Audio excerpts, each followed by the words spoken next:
Good morning once again, and happy Father's Day once again. Today we're looking at Genesis chapter 45, and this is the great reveal when Joseph reveals himself to his brothers finally. He's been testing them and testing them and testing them, making sure that they are not going to do to Benjamin what they had done to him. And so he's finally convinced. And now Joseph is going to make himself known to his brothers. But let's begin with a word of prayer. Dearest Father in heaven, thank you for your good and gracious love that you give to us each and every day. Enable us as we study your word to not only understand it, but to read, mark, learn, and inwardly digest it. We ask you to be with us now. Guide us by your Holy Spirit. In Jesus' name, amen. All right, so we are on chapter 45 of Genesis.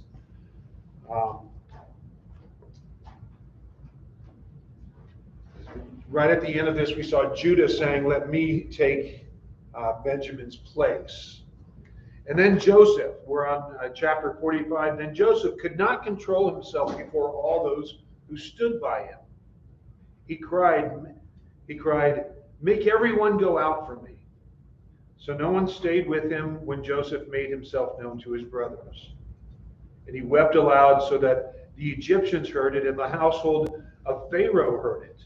And Joseph said to his brothers, "I am Joseph. Is my father still alive?"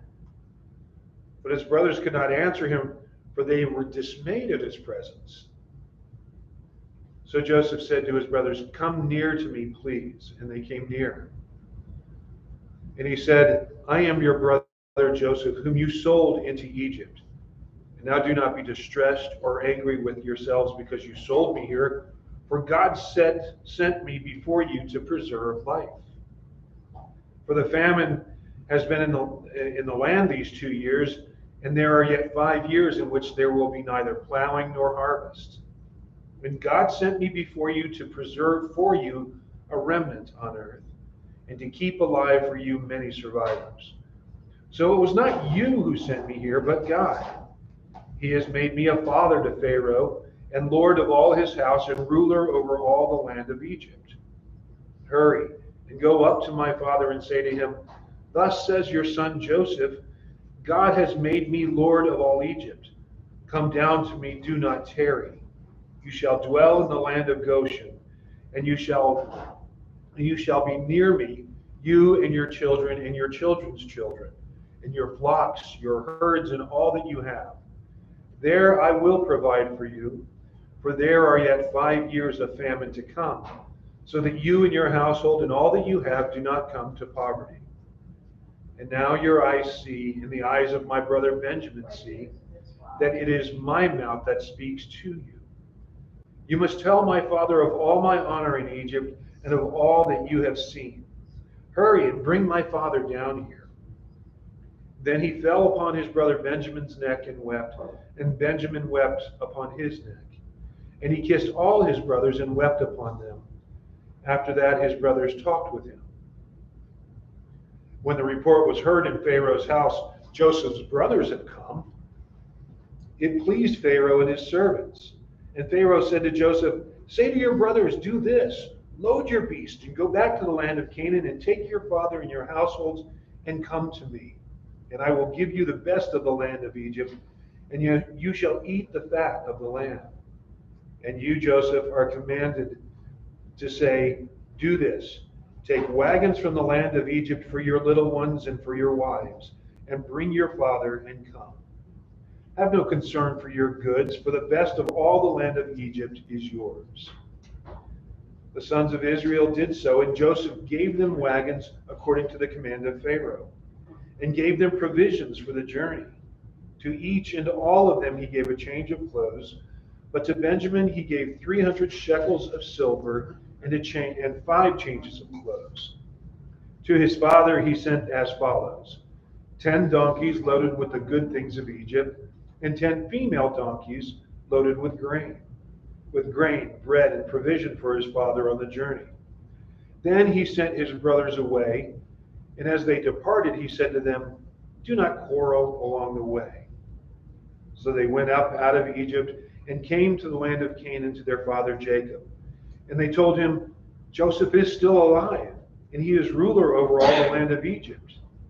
And his heart became numb, for he did not believe them. But when they told him all the words of Joseph, which he had said to them, and when he saw the wagons that Joseph had sent to carry him, the spirit of their father Jacob revived. And Israel said, it is enough. Joseph, my son, is still alive. I will go and see him before I die. All right. That's like the moment, right? at the end of the story, because it really, the tension has been building, right? In chapters 43, 44, and 40, it's just been building up to this, and then finally Joseph reveals himself, and it's everything we wanted to see, right? It's everything. There's forgiveness, there's hope, there's a reunion with family. It's all there in chapter 45. It's like the biblical basis for soap operas. It almost is. You're right, Tom. Okay. I was thinking more along the, okay, yeah. But you have all the elements of a beautiful drama here, right? It's a really cool thing to see. Joseph is going to give them the land of Goshen. Pharaoh just kind of says, yeah, I'm going to give you the best land, which is the land of Goshen. Okay, we all know about, that it's, we're not really sure about where it was. They think it's kind of in this area of the Nile Delta. That's where they believe it is. We're not absolutely sure, but that's, that seems to be the most fertile area. The Nile Delta, don't forget, is one of the most fertile areas in that region even today. So it's they believe it's probably around there, around in this area. So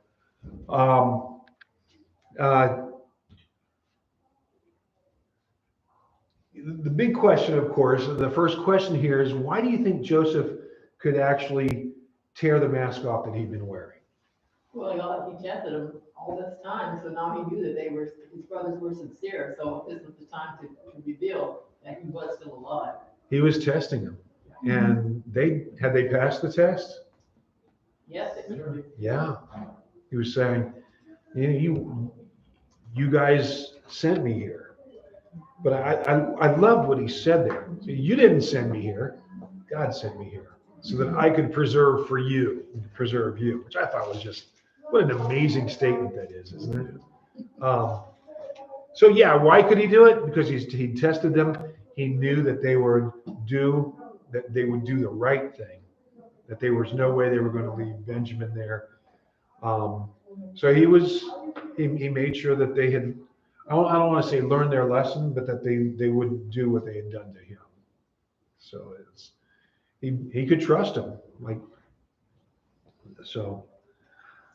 and that comes to question two. Why do you think why did Joseph call the brothers' attention to the fact? Why did he call his brothers' attention to the fact that God had caused everything to happen? So they wouldn't feel guilty for what they had done to him? Okay, so they wouldn't feel guilty for what they'd done to him. I think that's part of it. Yeah. Among themselves, you did it. You did it. Yeah. So they wouldn't fight amongst themselves over whose guilt was greater.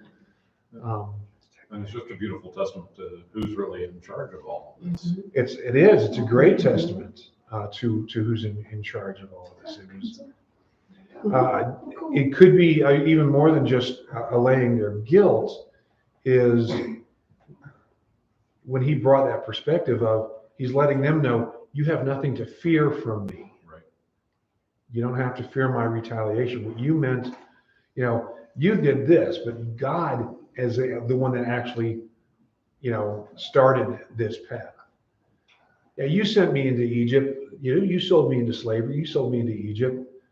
But God has been with me the whole way, which is one of those amazing statements of faith. Of course, he's had lots of evidence of that faith, but it's really the big question comes, And it's a very natural reaction, right? When do you see God working? In the present or in the past? Every day. Every day. When do you see God working most clearly? In the past, right? We look at circumstances and like, how did I make it through that circumstance? How did I deal with this? We're looking back and going, well, only through the grace of God. Only because of my faith in God did I make it through that. And of course, the older we are, the more experiences we go through, and it's like, when we're young, how did I see that car coming out of the thing over here? That's smash or no smash, right? How do those are the small things. But when we get older, we look back in our lives and we're like, God must have been using that in order to get me here. Or God, what looked like a really bad situation actually, even though it was a terrible situation at the time, we can look back and say, well, I did learn something. We did do something there. And it was, and some things are just senseless and we don't ever figure out what.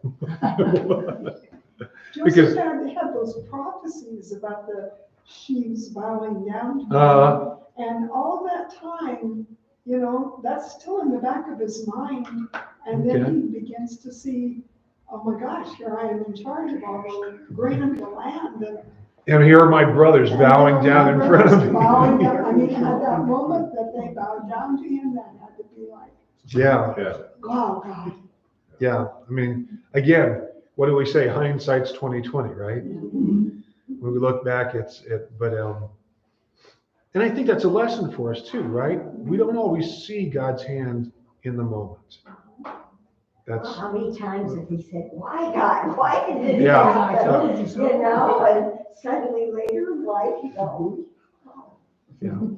Well, and yeah, why is this going? Why God? Why is this happening? yeah.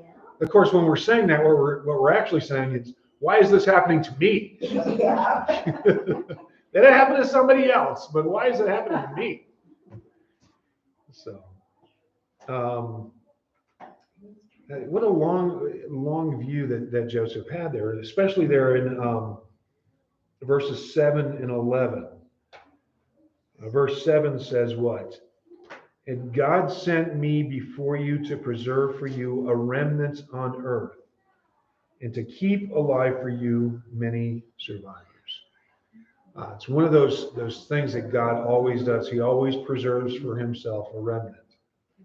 We see that over and over in Scripture. That God is, no matter what happens to the people of Israel, God's always preserving a remnant for himself. And that's true for Christians too. That God, we just got done studying Revelation last year, right? And we saw over and over again where God is taking, that there's going to be rough things happening. There's going to be some horrible things happening, but God will preserve for himself his people. What does a remnant mean? It means whoever is his people, right?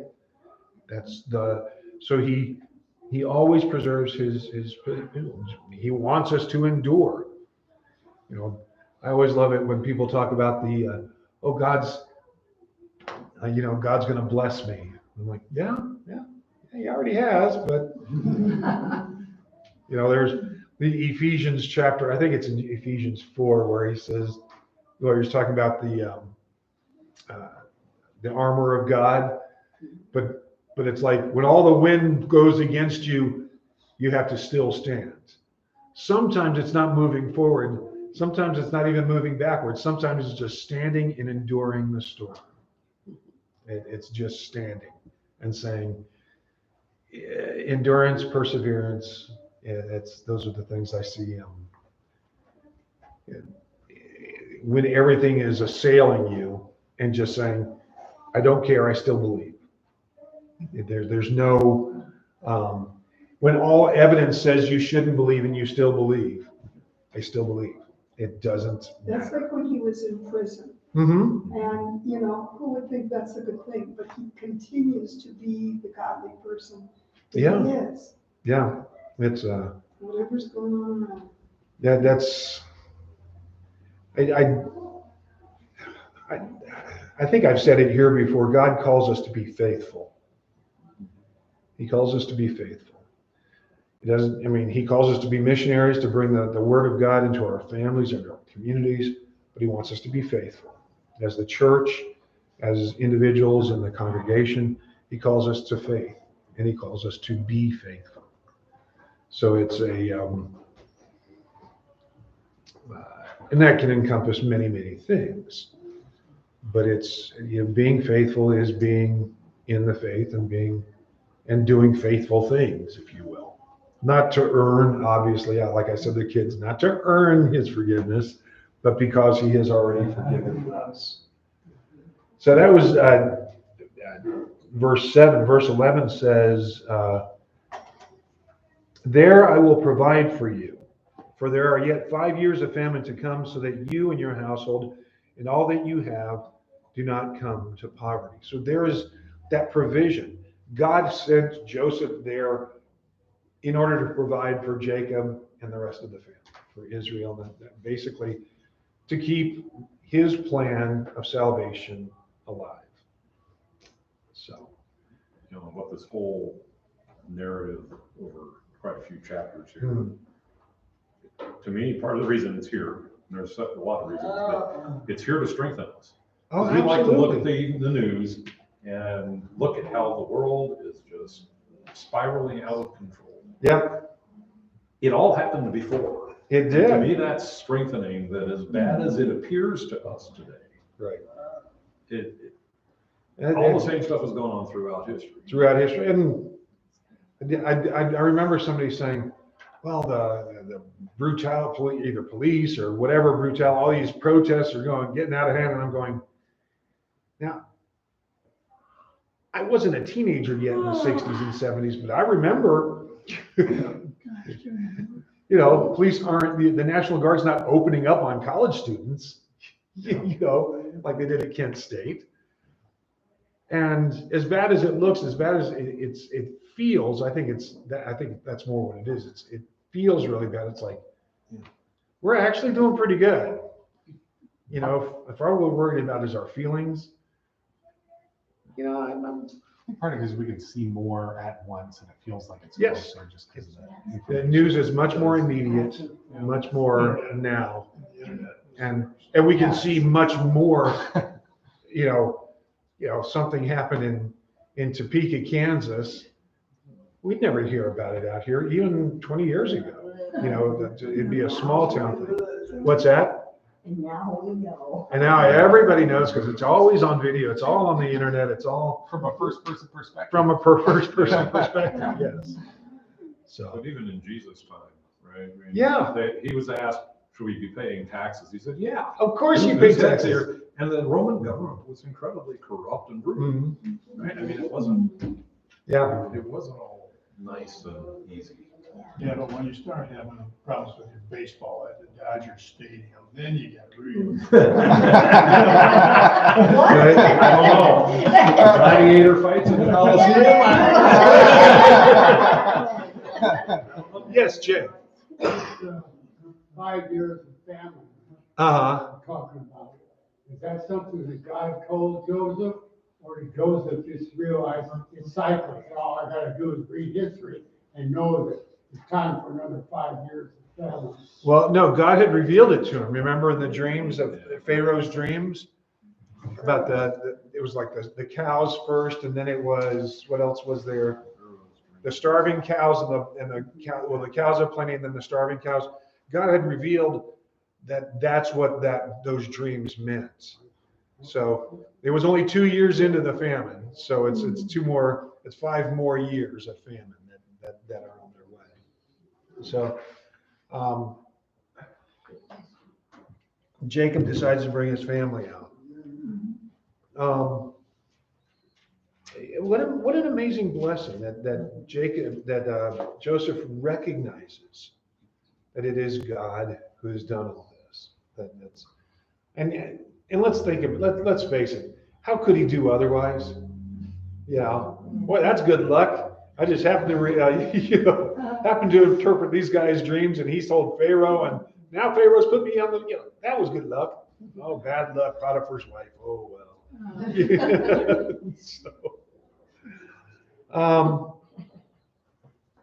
So when bad things happen, people sometimes say God merely allowed this to happen. Merely allowed this to happen. So how should we view the relationship between the bad things that come into our lives and God? Well, we could be like Joseph, he never wavered from his faith Right? because of everything that happened. He did not, so we just say, well, forget this, Mhm. I don't have any faith anymore because look at where I'm at. I'm in prison Yeah. and I saw these great visions. Where's my great visions? But he never gave his faith up, and I always believed that at the end that he would have, I guess, Yeah. be taken care of. Well, and that's it. It's that being faithful that we talked about earlier, right? I always think about Job too, right? You remember what Job says when he's sitting there in the dirt, the Lord gives and the Lord takes away. Blessed be the name of the Lord. He toughed it out. Huh? He toughed it out. Well, yeah. But that's what he says. Is the Lord gives and the Lord takes away. Blessed be the name of the Lord. Yes, Ted. You're talking about planning, and we actually are looking at a family. Mm-hmm. Okay, if you look back and read other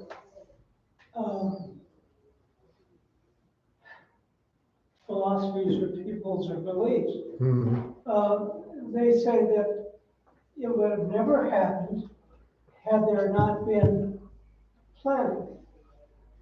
Planning on the point of God of having a very weak Pharaoh Mm-hmm. who was being pushed on all sides from the Ethiopians on the south and from the Hittites on the north, Okay. which were, of course, polytheistic at that time. And that had it not been for the weak Pharaoh and the fact that the priests were attempting to usurp power that had been Pharaoh's power, Right. which had been given to him prior, that the fact that there was poor planning, there would not have been a famine. There would not have been A famine. Right. So to jump in the middle of saying, oh, well, Joseph was chosen and was lucky, you have to look back. God had done a pretty good job of orchestrating this whole exercise prior to it coming to fruition. And what we're looking at in the Bible is just a little window vignette of what it was. And then we're going to find where you're going to get into Judges, where God tried to form a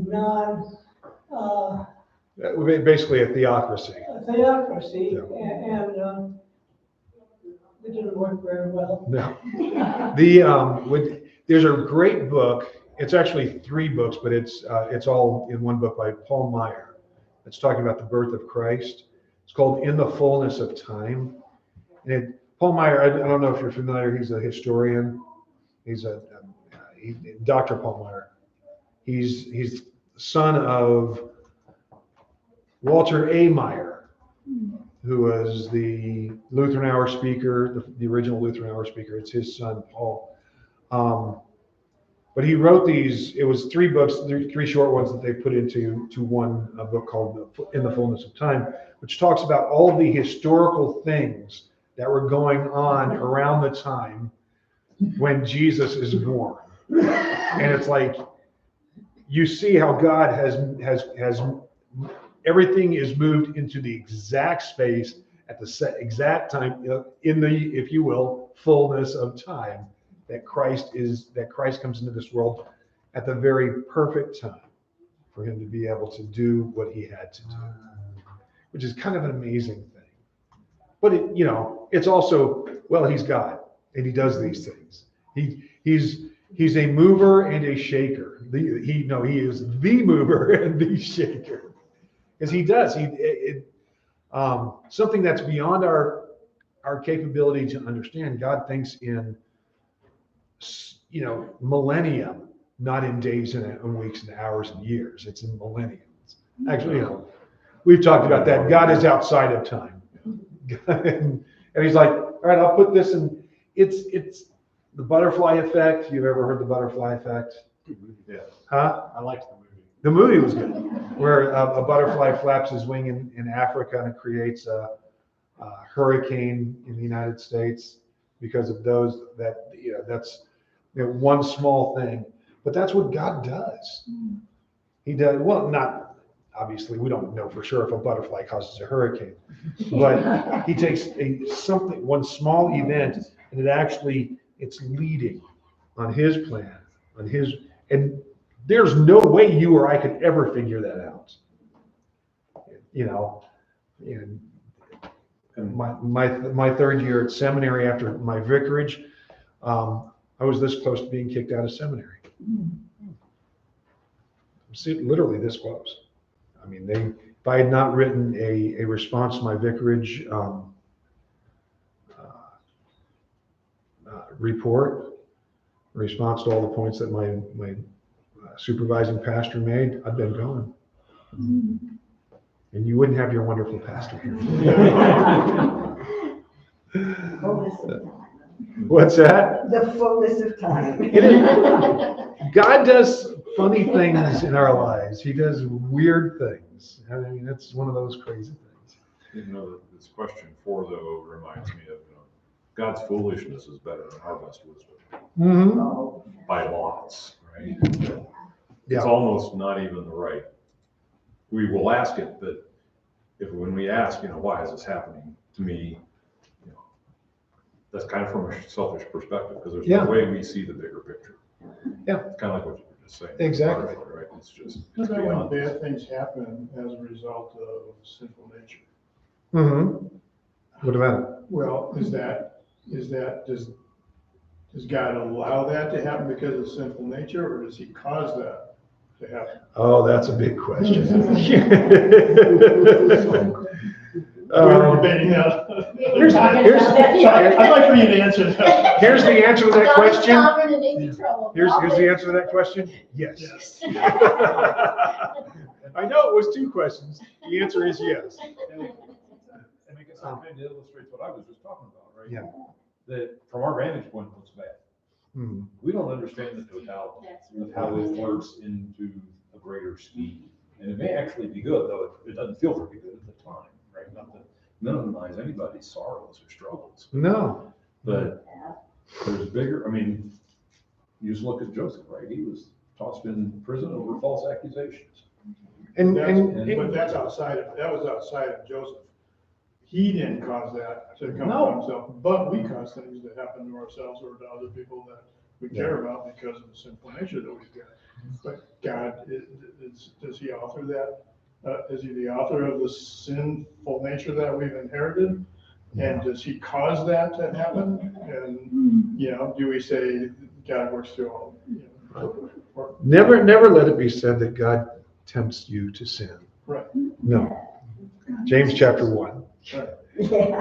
We sin when our sin, or what happens is our own sinful desires drags us, or when our desires drag it. It's James chapter 1. Do you want me to Anyway. do something? I know what I'm looking for. Okay. Yeah, God does not tempt us to sin. That's the one thing. So, but we do sin. We do that all on our own. Just fine. We get to do it on our own without any problem. James 1:13. James 1:13. Okay. If you give me 4 words, I can Google it. What's that? With 4 words, I can Google it pretty quickly. Yeah. Where is it? Blessed is the man who remains steadfast under trial, for when he has stood the test, he will receive the crown of life which God has promised to those who love him. Let no one say that when he is tempted, I'm being tempted by God. For God cannot be tempted with evil, and he himself tempts no one. But each person is tempted when he is lured and enticed by his own desire. And then desire, when it has conceived, gives birth to sin.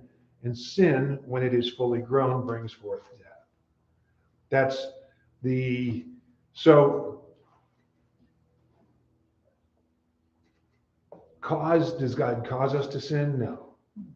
Does God tempt us to sin? No. When we sin, can God use that? Yes. So And so the answer is yes, absolutely. Because of the sinful nature, we do sin, but the Yeah, good news is it drives us to the cross. that's I think the goal. Because when we sin, we get to come in and receive God's forgiveness.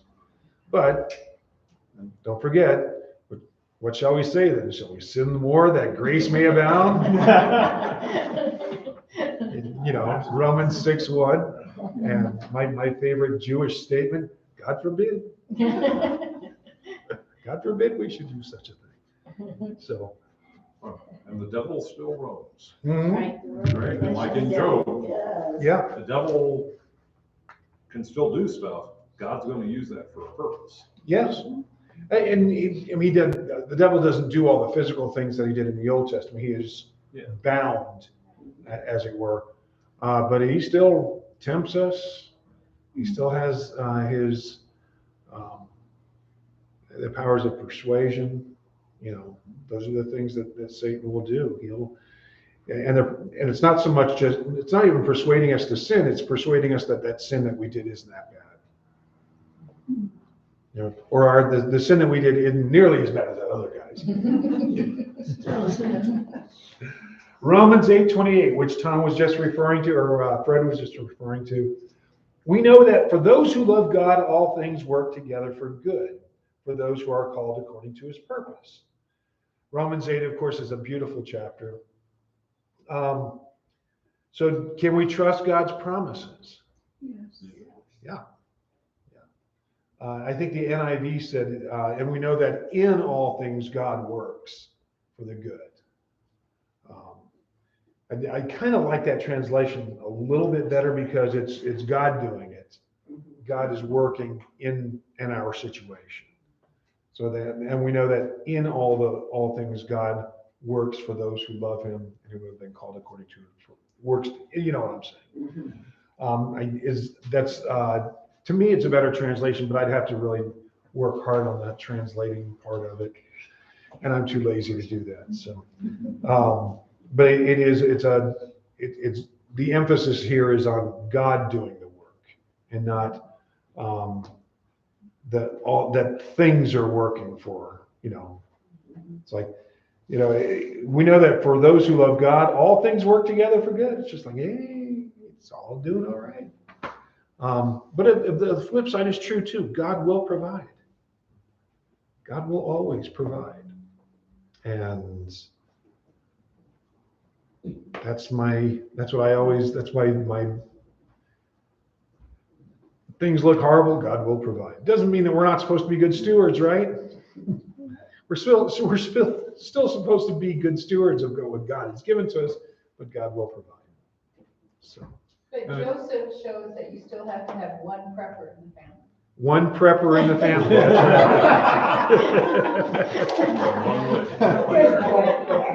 Guess who the prepper is in our family? Josephine.